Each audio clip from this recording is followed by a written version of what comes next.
Hai semua, kali ini kita bakal ngebahas alur cerita manhwa Beyond Myriad People Part 5.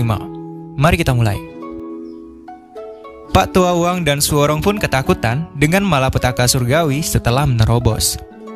Malapetaka surgawi pun ingin menyerang kedua orang tua itu. Akan tetapi, malapetaka itu ketakutan setelah melihat sosok si Yifeng. Wah, baru mulai udah kocak aja ya. Dan setelah memakan sup ular naga panjangnya, Yifeng dan kawan-kawan pun memulai perjalanannya kembali. Di sisi lain, nampak orang-orang dari sekte besar langsung menuju lokasi bermalam Yifeng sebelumnya. Mereka-mereka ini berniat untuk berebutan panci yang dipakai Yifeng sebelumnya nih guys. Mereka pun sepakat untuk membagi isi sup di panci itu dan mulai menerobos satu persatu. Beberapa kultivator pun rela memakan sup yang jatuh dengan tanah sebagai sausnya nih guys. Dan mereka pun juga berhasil menerobos ke level selanjutnya. Gila gak tuh? Si Feng Ying pun menyerang kultivator lainnya untuk mendapatkan sisa sup yang jatuh di lantai. Sialnya, bukannya malah menjilat sup, ia malah menjilat air kencing nih guys. Waduh, ngawur banget ya ceritanya. Lanjut. Para ketua sekte pun sangat bersemangat dan berniat untuk terus mengikuti Yifeng ke Nansa. Bahkan menjadi bawahannya langsung nih guys. Dan 2 hari kemudian, Yifeng pun tiba di Nansa untuk mengantar Nona Li pulang ke rumahnya. Yifeng pun memberikan gadis ini sebuah oleh-oleh, yakni Soul Eater Sword nih guys. Kalian asing gak sama pedang ini? Yifeng dan kawan-kawan pun pergi meninggalkan Nona Li dan melanjutkan perjalanannya. Di tempat lain, nampak kalau para ketua sekte lupa menyambut kedatangan Master Agung, Jiang, karena lebih memilih untuk mengikuti Yifeng guys. Diceritakan juga kalau Master Agung ini mirip seperti Yifeng, kuat, tanpa basis kultivasi, dan hidup sebagai mortal. Jangan-jangan, kita tunggu aja ya. Para kultivator pun kebingungan harus memilih mana di antara mereka berdua. Dan si Feng Ying yang ada di sana, ia ingin memanfaatkan momen ini untuk mencari ahli bela diri itu seorang diri. Yifeng pun menetap di kota Meixian untuk sementara waktu. Ia pun bagi-bagi rezeki kepada para bawahannya, kecuali si Tengkorak ya. Untuk si Tengkorak, si Yifeng ini malah memukulnya dan beralasan bahwa semua akomodasi ini adalah kebutuhan untuk keluarga dojo. Padahal koin emasnya itu kan milik si Tengkorak ya. Akhirnya, si Yifeng pun memberikan 1 koin emas kepada si Tengkorak karena merasa kasihan. Ia lantas pergi untuk berjalan-jalan keluar kota. Si Tengkorak yang sedih ini pun mendadak senang sehabis melihat pemandangan yang cukup ciamik di jalanan kota nih guys. Waduh, apa ya? Ini dia. Si Tengkorak pun berniat untuk mencuri koin emas Yifeng. Tentu saja untuk gadis-gadis yang ada di kota ini nih guys. Dan datanglah si Feng Ying yang menyamar sebagai gadis feminim untuk mendekati Yifeng di tempat istirahatnya. Akan tetapi, setibanya di sana, ia pun dipukul oleh si Tengkorak yang sedang mencuri koin karena refleks. Si Feng Ying ini pun babak belur sebelum bertemu dengan ahli bela diri itu nih guys. Kasihan juga ya. Di keramaian kota, secara kebetulan juga, Feng Ying ini pun bertemu dengan Yifeng yang sedang berbelanja. Feng Ying yang menyadarinya pun kesal dan bergegas menculik Yifeng untuk balas dendam, yes. Emang ya nih anak. Yifeng pun diikat di sebuah rumah. Feng Ying pun menunjukkan kekuatannya kepada si Yifeng ini. Takutlah mortal, katanya. Akan tetapi nih guys ya, si Yifeng yang gak bisa ngelihat itu pun terlihat kebosanan nih yes. Kocak banget ya. Melihat itu, Feng Ying pun makin marah. Dan parahnya lagi nih guys ya, si Yifeng ini malah makin bosan nih guys. Waduh, emang MC kita ya. Feng Ying pun membawa Yifeng ke sekte pedang surgawinya untuk menyiksanya. Yifeng pun diajak ke portal ungu menuju suatu tempat yang banyak bahayanya pokoknya. Akan tetapi, si Yifeng malah kelihatan lebih bosan lagi nih guys. Waduh, emang. Ia pun menantang maut dan masuk ke portal yang penuh dengan bahaya itu. Waduh, gila gak tuh? Yifeng pun tiba di penjara naga itu yang bahkan dapat membuat seorang kultivator itu langsung mati. Akan tetapi tidak untuk si Yifeng ya. Ia pun diserang oleh iblis-iblis yang ada di sana dan tentu saja berhasil mengalahkannya. Tapi dalam momen ini nih guys ya, si Yifeng pun menyadari kalau semenjak bergabung ke sistem ini, masuk ke dunia ini, ia sama sekali tidak memiliki rasa takut lagi. Yifeng pun berkata untuk Feng Ying, Aku, Yifeng, pasti akan membayarmu. Gigi dengan gigi, mata dengan mata, uang dengan uang, anu dengan anu. Wah, kayaknya misi kita lagi marah nih guys ya. Yifeng pun berhasil membunuh semua makhluk iblis yang baginya hanyalah binatang liar nih guys. Ia pun tiba di penghujung formasi ini dan merasa bahwa tidak akan ada jalan keluar bagi dirinya. Di sisi lain, Peng Ying pun mulai penasaran dengan kondisi Yifeng di dalam penjara ini. Ia pun masuk untuk memastikan dan terkejut setelah mendapati bahwa Yifeng sudah tidak ada di sana lagi. Dan saat itu juga, muncullah getaran yang membuat Peng Ying terkejut. Bahkan para kultivator di luar penjara pun juga terkejut nih guys. Ternyata, getaran itu terjadi karena si Yifeng yang berusaha untuk menghancurkan penghalang itu nih guys. Waduh, kuat banget ya. Getaran pun muncul kembali dan membuat ketua sekte menjadi panik. Ketua sekte pedang surgawi ini pun memerintahkan anggotanya untuk menyelidiki kondisi ini. Di kota lainnya, nampak para tetua sekte besar pun mendapati kabar bahwa si Yifeng ini telah diculik oleh Peng Ying. Mereka pun bergegas menuju sekte pedang surgawi untuk melihatnya, bukan menyelamatkannya guys ya. Yifeng nggak perlu diselamatin. Para pak tua anak buah Yifeng pun menyadarinya juga nih guys.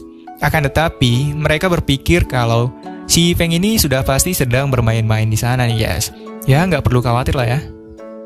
Sampai akhirnya, Yifeng pun berhasil menghancurkan dinding pembatas itu hanya dengan menendangnya aja nih guys. Saking bingungnya mencari jalan keluar, ia pun terus menghancurkan dinding kaca itu satu persatu. Hal ini membuat kediaman dari ketua sekte pedang surgawi pun jadi hancur. Si Peng Ying pun melapor kepada master sektenya dan diperintahkan untuk mengikutinya ke penjara naga. Mereka pun terkejut melihat semua binatang iblis sudah sepenuhnya binasa nih guys. Master sekte mulai ketakutan dengan sosok si Yifeng yang berhasil menghancurkan formasi milik penemu sekte pedang surgawi yang dianggapnya memang benar-benar mengerikan nih guys. Si Peng Ying pun mulai berkeringat dingin dan menganggap bahwa kejadian ini hanyalah sebuah kebetulan. Wah.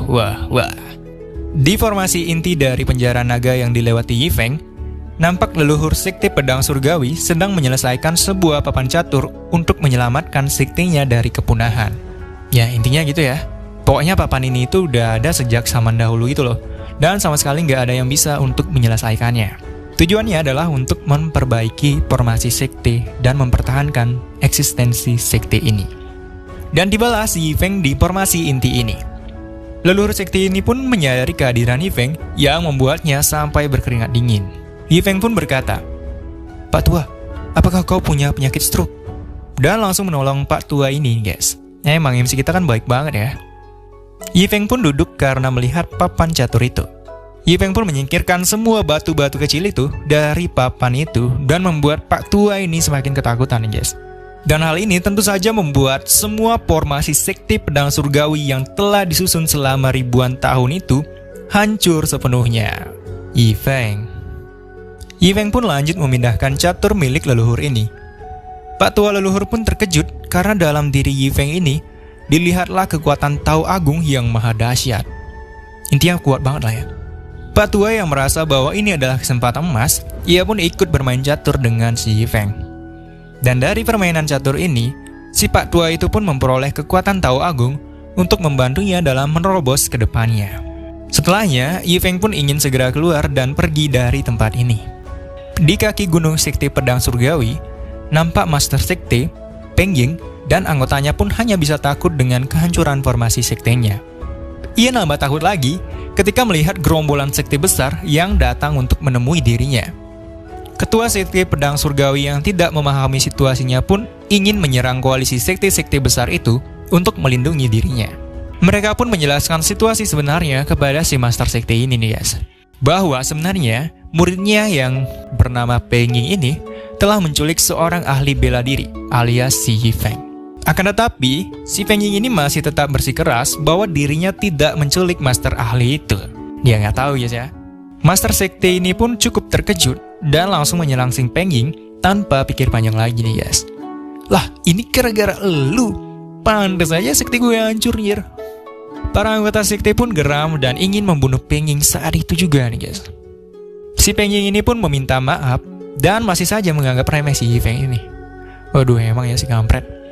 Master Sekte Pedang Surgawi pun meminta maaf dan bergegas pergi meninggalkan Peng Ying sendirian setelah diingatkan oleh koalisi sekte besar itu. Dan ketika itu juga, muncullah Yi Feng yang telah berhasil keluar dari formasi itu dengan membawa ikan. Para koalisi sekte besar pun memberikan salam hangat kepada Yi Feng yang sedang kebingungan. Dan Holy Maiden Lembah Angin dan Awan pun membuat alasan bahwa mereka adalah penggemar kaligrafi milik si Yi Feng, guys. Tentu saja si Yi Feng jadi malu-malu nih karena banyak fansnya. Dan ketika itu juga, si Peng Ying yang sudah merintih kebingungan dan menyesal pun memohon kepada Yi Feng yang terkejut melihat dirinya. Sial.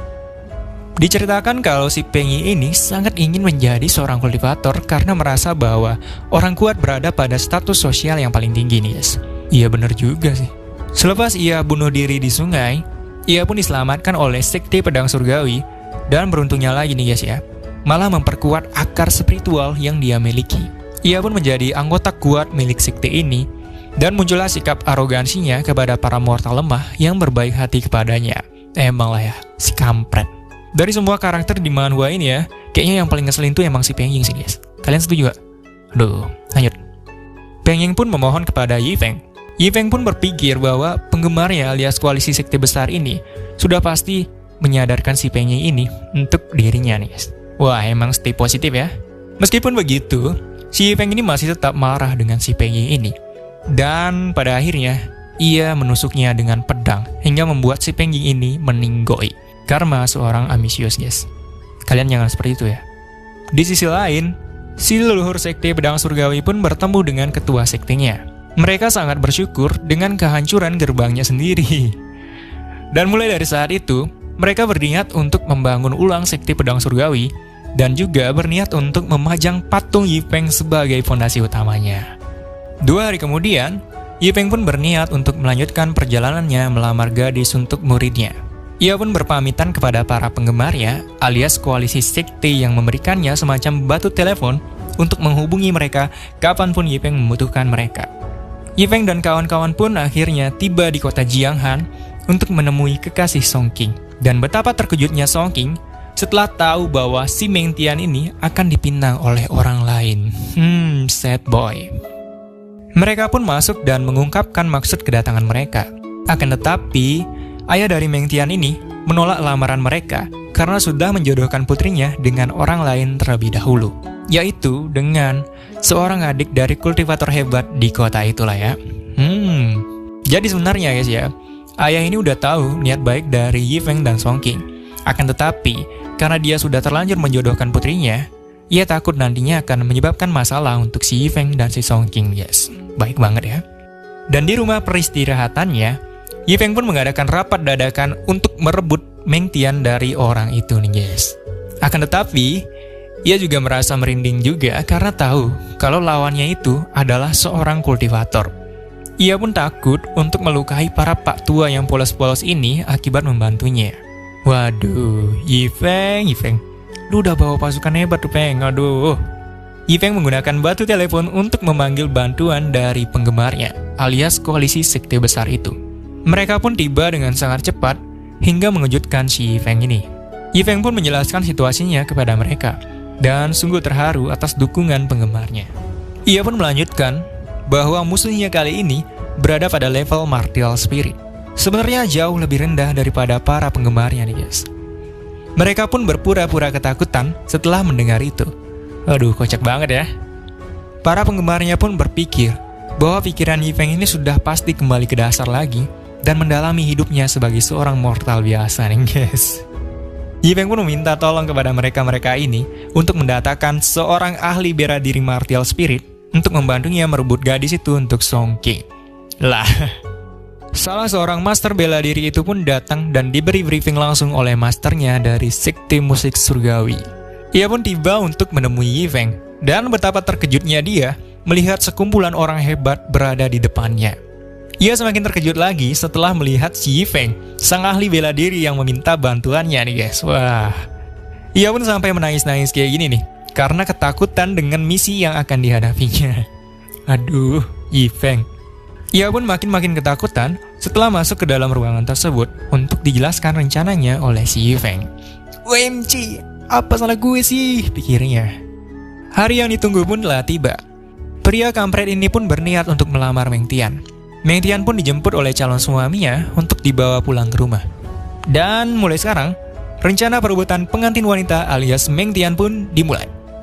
Para pak tua pun mencegat jalan pengantin baru ini dengan menari-nari di jalanan, guys. Hal ini membuat mereka itu mengambil jalan lainnya. Dan di jalan lain pun masih sama, guys. Si Paman Wang dan Pangeran Salju ini pun menghadang mereka seperti ini, guys. Kocak banget ya. Si calon suaminya ini pun marah-marah dan berusaha untuk menyingkirkan mereka-mereka ini. Kerumunan pun menjadi semakin padat hingga memblokade jalanan. Dan saat itu juga, Pak Tua Suorong dan Holy Maiden ini pun membagikan koin emas yang langsung diserbu oleh orang-orang. Di saat suasana semakin riuh ini, Song King pun tiba untuk menculik si Meng Tian. Dan si tengkorak ini akhirnya dijadikan sebagai tumbal untuk menggantikan Meng Tian sebagai pengantinnya nih. Waduh, emang perannya kocak banget ya. Song King pun membawa lari Meng Tian yang dikejar oleh para pengawal pengantin. Yi Feng dan kawan-kawan pun berusaha untuk menahan mereka semua. Trio Pak Tua ini pun melancarkan aksinya dengan bertindak sebagai mortal biasa yang tertindas. Sama seperti sebelumnya waktu dicegat bandit gunung nih, guys. Lah, gue kan belum nyentuh. Setelah melihat trio orang tua itu, penggemar lainnya pun berniat untuk meniru mereka dan berkelahi sebagai seorang mortal biasa. Wah.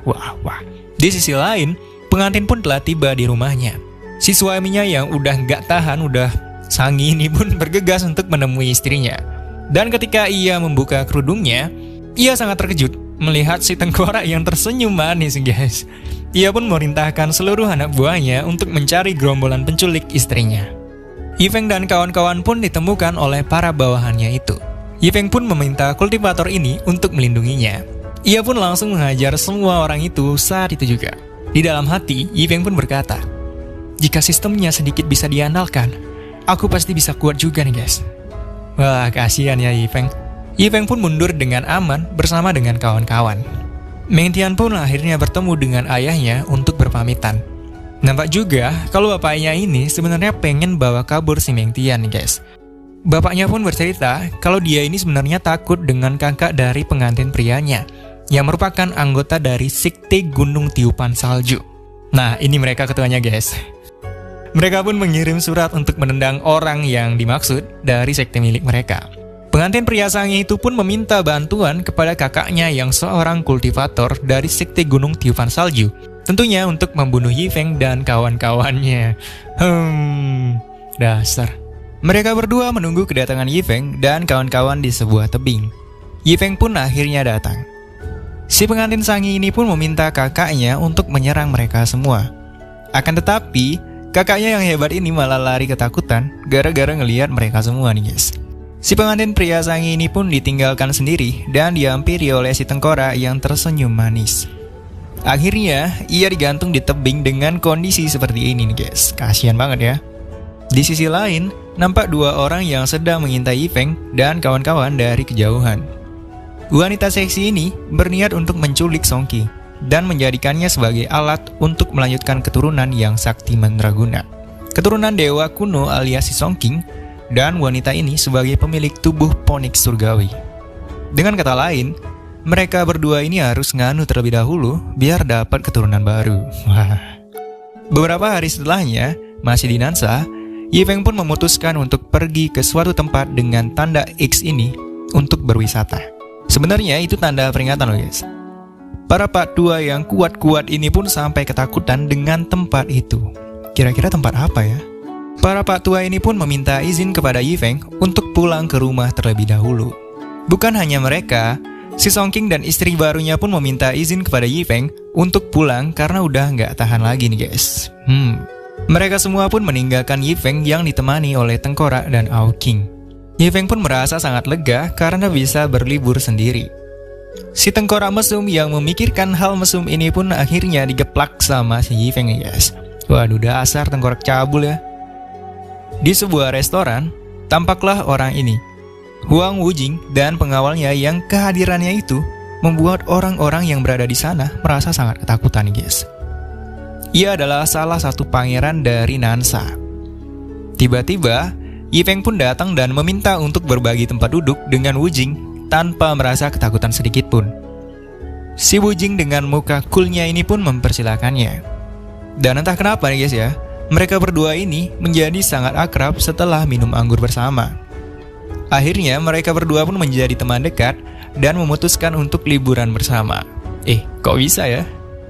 Intinya si Wujing ini merasa kalau Yifeng ini sangat ramah kepada dirinya, dan ia pun menerima Yifeng sebagai sahabat karibnya.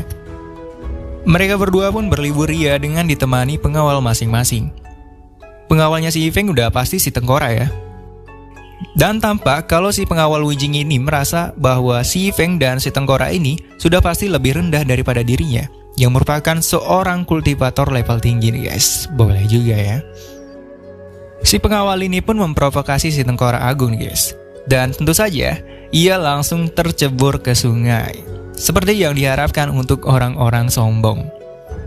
Yifeng pun menggeplek kepala si Tengkorak sekali lagi karena sudah membuat masalah untuk dirinya. Mereka pun akhirnya minum-minum lagi dengan ditemani beberapa wanita cantik.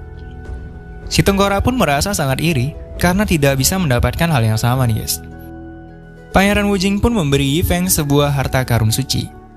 Yifeng pun merasa sangat berterima kasih kepada orang baik ini. Dan untuk itu juga, ia pun memberikan sebuah boneka labu manis yang diukirnya sendiri kepada si Wujing. Emang ya baik banget MC kita.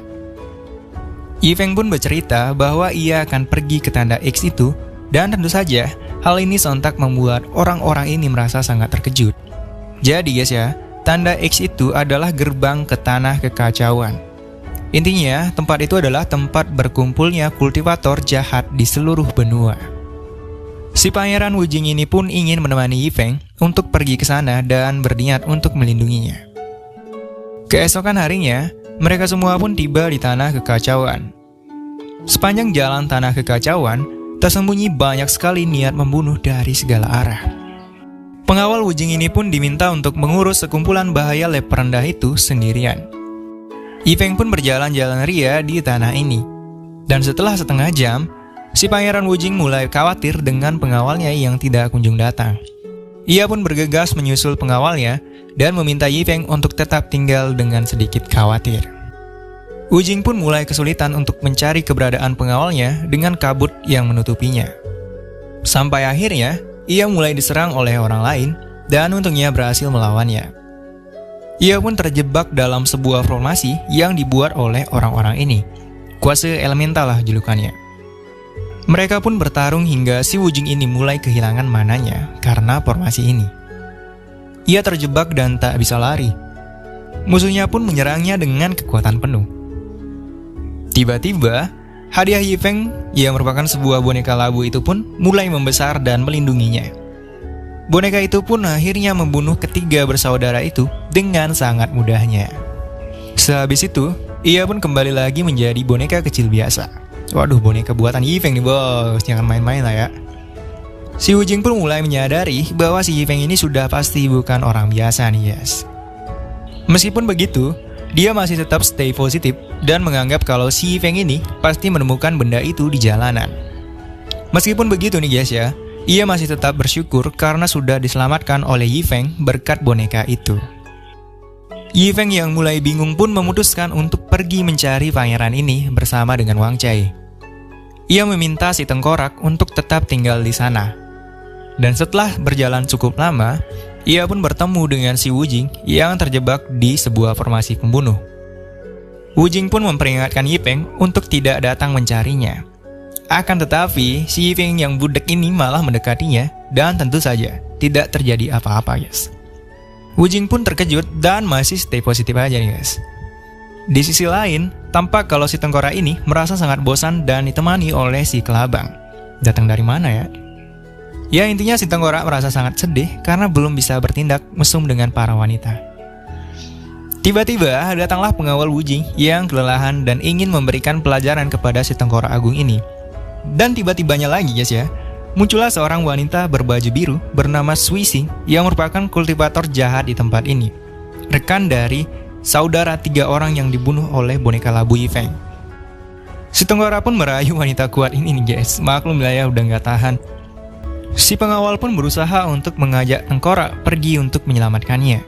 Akan tetapi, ia langsung diserang oleh Suising ini nih guys. Ternyata si Suising ini merupakan orang yang mencari bola eliksir yang dipegang oleh si Tengkorak. Dapat dari mana ya? Si Tengkorak pun kembali lagi merayu wanita ini nih guys. Kayaknya si wanita ini udah tahu kalau si Tengkorak itu kuat banget guys. Makanya ia pun meminta bola itu dengan baik-baik. Dan tentu saja si Tengkorak langsung memberikannya begitu saja nih guys. Wanita itu pun pergi begitu saja. Hal ini membuat si Tengkorak jadi marah. Dan ketika itu juga, ia pun memanggil wanita itu, wanita yang barusan, untuk datang ke hadapannya lagi. Dan hebatnya, wanita itu datang lagi guys. Gila ya kekuatannya. Mereka terkejut melihat kekuatan si Tengkorak Agung ini. Si Tengkorak yang kesal ini pun memecahkan bola eliksir iblis itu. Ia lantas meminta wanita ini untuk menari di hadapannya guys. Mereka semua yang ada di sana pun terus menari bersama sambil minum-minum. Tiba-tiba, datanglah Yifeng dan Wujing di tempat itu. Yifeng pun sangat marah mendapati bahwa si Tengkorak sudah memperlakukan wanita seperti itu nih guys. Si Wujing pun terkejut ketika melihat wanita yang melayani si Tengkorak itu ternyata adalah orang yang paling ia takuti nih guys. Pengawal pun menjelaskan situasinya kepada si Wujing. Ia pun mulai menyadari keberadaan si Feng yang sebenarnya nih guys. Yifeng pun menghajar si Tengkorak hebat itu dan membuat mereka ini makin ketakutan dengan keberadaannya. Ia makin terkejut lagi ketika diberikan satu set mainan boneka oleh si Yifeng yang levelnya itu sudah setara dengan harta suci legendaris guys. Si Wujing ini pun akhirnya tercerahkan oleh kesalahpahamannya selama ini. Yifeng yang baik hati ini pun mendekati gadis yang ketakutan itu. Yifeng memintanya untuk tidak berjalan sendirian di tengah hutan begini guys. Wanita ini pun lari terbirit-birit karena ketakutan. Dan mimpi romantis si Tengkorak Agung pun berakhir saat itu juga. Dasar. Di tempat lain, nampak wanita ini yang begitu marah karena cintanya itu udah ditolak sama si Song King. Ia adalah Bai Lengxi. Ia bahkan sudah menggoda Song King dengan tubuh gemulainya nih guys. Akan tetapi, si Song King ini masih tetap memilih istrinya. Emang Song King ini kan setia banget ya. Dan tampaknya si wanita ini berniat untuk memprovokasi Yifeng untuk mendekati Song King. Gimana ya caranya?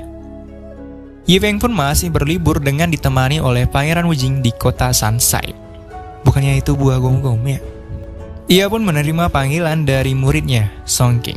Mereka pun bertemu di kota Wolong. Yifeng sangat terkejut ketika melihat wajah Song King yang sudah berubah menjadi pria dewasa nih guys. Waduh, ngawur banget ya ceritanya. Song King pun bercerita bahwa berat badannya itu sudah turun drastis selama beberapa hari terakhir karena si Meng Tian kuat banget guys. Kalian tahu kan maksudnya gimana? Yifeng pun menghiburnya dan berniat untuk membuatkan si Song King ini sebuah ramuan alias obat kuat untuk menambah stamina Song King melawan Meng Tian. Dan tiba-tiba datanglah wanita ini alias Bai Lengxi ke tempat mereka duduk. Ia pun memandang Yifeng dan Song King yang bahkan tidak peduli dengan kedatangan wanita ini guys. Ia pun menguping obrolan mereka dan sangat geram dengan mereka. Lengxi ini pun meminta untuk berbagi tempat duduk dengan mereka. Akan tetapi, si Yifeng ini malah menolaknya nih guys. Emang ya MC kita. Meskipun begitu, akhirnya Yifeng ini pun mempersilahkan wanita ini untuk duduk bersama karena merasa kasihan dengannya. Lengxi ini pun mencoba untuk merayu kedua orang ini nih guys. Akan tetapi, pembicaraan mereka hanya putus setelah berkenalan saja. Kocak banget ya.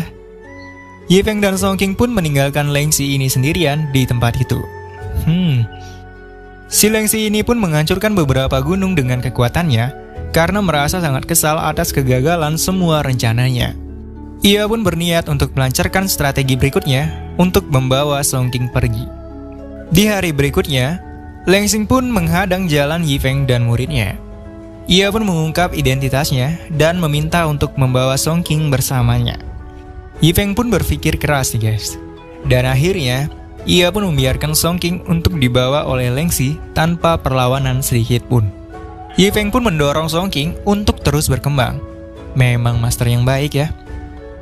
Song King pun dibawa oleh Lengxi selama 2 bulan untuk ngadu bersama guys. Bukan latihan seperti pikiran si Yifeng. Di tempat lain, nampak Pangeran Wujing yang diserang oleh seorang wanita yang membuatnya ketakutan. Semua perkara ini terjadi hanya karena sebuah bola sulaman ini, guys. Diceritakan kalau 4 hari sebelumnya, si pengawal Wunji ini sedang bermain bersama dengan si Tengkorak Agung. Mereka pun melihat sebuah keramaian. Ternyata, ada seorang wanita yang sedang melempar bola sulaman kepada para pria. Siapa yang dapat, artinya bisa menjadi suami dari wanita itu. Dan ternyata juga nih guys ya, wanita ini adalah Su Moye, seorang kultivator yang mendapat sebuah kutukan yang sangat mengerikan. Siapapun yang berani menyentuhnya akan langsung tersambar petir sampai mati nih guys. Waduh, kalian mau nggak jadi suaminya nih? Mimin sih nggak mau ya. Dan saat itu juga, bola sulaman yang dilemparkan oleh si Moye ini pun ditangkap oleh si Tengkorak Agung yang kebelet nikah. Si Moye pun berusaha untuk menangkap si Tengkorak ini dan menjadikannya sebagai suaminya. Akan tetapi, si pengawal ini pun membawa lari si Tengkorak Agung ini untuk menyelamatkannya dari kutukan suami milik Moye itu. Dan hal ini membuat Moye jadi sangat marah. Setelahnya, si Tengkorak ini pun menolak untuk pergi bersama dengan Yifeng karena ingin menikah. Yifeng pun memberikannya petuah semacam ini nih guys. Baca dulu ya bentar. Udah? Dan akhirnya, si Tengkorak pun diseret pergi oleh Yifeng dan berpamitan kepada Pangeran Wujing dan pengawalnya. Lanjut ke momen sekarang. Si Moye ini pun geram dan berniat untuk menyusul si Tengkorak. Di perjalanan, si Tengkorak pun terus-terusan menolak untuk pergi bersama dengan Yifeng.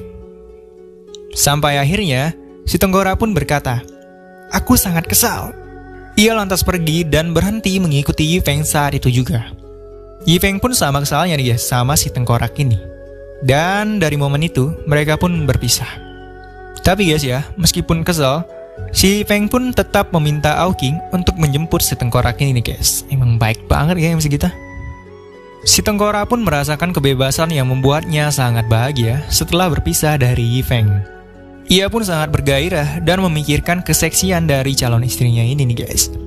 Dan ketika itu juga, petir pun mulai menyambarnya. Tak lupa, batu juga mulai menggelinding ke arahnya. Kayaknya kutukannya udah mulai ya. Dari kejauhan, datanglah istri si Tengkorak, yaitu si Moye, dengan kutukan suaminya. Di tempat lain, nampak Yifeng yang sedang membunuh binatang kanibal yang menyerangnya di jalanan. Ia pun diserang oleh binatang yang terbang ini nih guys. Tiba-tiba, binatang itu diserang oleh seseorang dengan cahaya pedang spektakuler dari atas langit. Dan ini adalah bidadari yang telah melakukannya. Yifeng pun berterima kasih dengan wanita ini. Wanita ini pun sangat kebingungan dengan si mortal ini alias si Yifeng guys. Akan tetapi, si Yifeng merasa bahwa dirinya sudah pasti aman dengan racun buatannya sendiri. Kalian udah ingat kan petualangan Yifeng di Gunung Sanhao? Wanita itu pun pergi meninggalkan Yifeng begitu saja. Yifeng pun merasa bahwa dirinya pasti sudah dianggap semut lemah oleh orang itu. Dia nggak tahu guys ya. Yifeng pun mengumpulkan beberapa bahan untuk membuat panam bambu beracun untuk bertahan hidup di tempat ini. Dan tiba-tiba saat itu juga, petir pun datang dan sesuatu telah jatuh dari atas langit. Kira-kira rezeki apa lagi ya? Oke, jadi itu tadi alur manhwa Beyond Myriad People Part 5. Sekedar info aja guys ya. Jadi Mimin cuma isi 20 chapter per videonya, karena per chapter itu isinya udah banyak banget guys. Mimin jadi pusing nih. Terima aja ya. Oke, mungkin itu aja. Sampai jumpa di part selanjutnya. Terima kasih.